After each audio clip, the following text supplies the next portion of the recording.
হুগলি জেলার রাজবল্লভহাটে রাজবল্লভী কালীমাতার মন্দিরে এসেছি।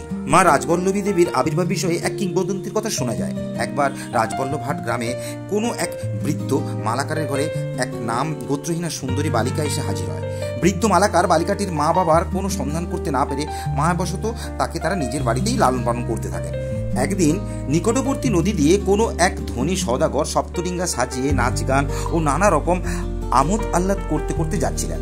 ওদিকে মালাকার বাড়িতে পালিতা বালিকাটি এইসব নাচ গানে আকৃষ্ট হয়ে মাঝিদের নৌকো থামাতে বলে, কিন্তু ওই সওদাগর বালিকাটির রূপে মুগ্ধ হয়ে তাকে অপহরণের উদ্দেশ্যে নৌকোয় তুলতে ইশারা করে।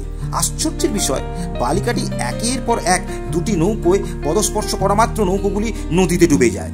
এরপর সপ্তম নৌকোটিতে জোর করে বালিকাটিকে তোলবার সময় এক দৈববাণী হয়। সওদাগর জানতে পারে ওই বালিকা স্বয়ং ভগবতী। তখন সওদাগর তার কৃতকর্মের জন্য দেবীর কাছে কাতরভাবে ক্ষমা প্রার্থনা করেন। দেবী তার প্রার্থনায় সন্তুষ্ট হয়ে তাকে এই জায়গায় দেবীর মন্দির নির্মাণ করে পুজোর ব্যবস্থা করতে নির্দেশ দেন। পুজোর নির্দেশ দেওয়ার পর দেবী অন্তর্হিতা হয়ে যান। সওদাগরের ডুবে যাওয়া 6টি নৌকো দেবীর কৃপায় আবার জলে ভেসে ওঠে। সেই থেকে নাকি আজও নবমীর দিন মন্দিরের বিশাল দিঘিতে 7টি ছোট্ট ছোট্ট নৌকো তৈরি করে ছাড়া হয়।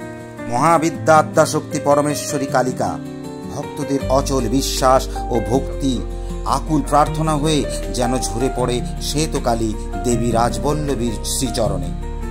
মানত পূরণের শয়ে শয়ে পুণ্যার্থী প্রত্যেক দিন মন্দিরে আসে। মন্দিরকে কেন্দ্র করে স্পন্দিত হয় রাজবল্লভহাটের জনজীবন।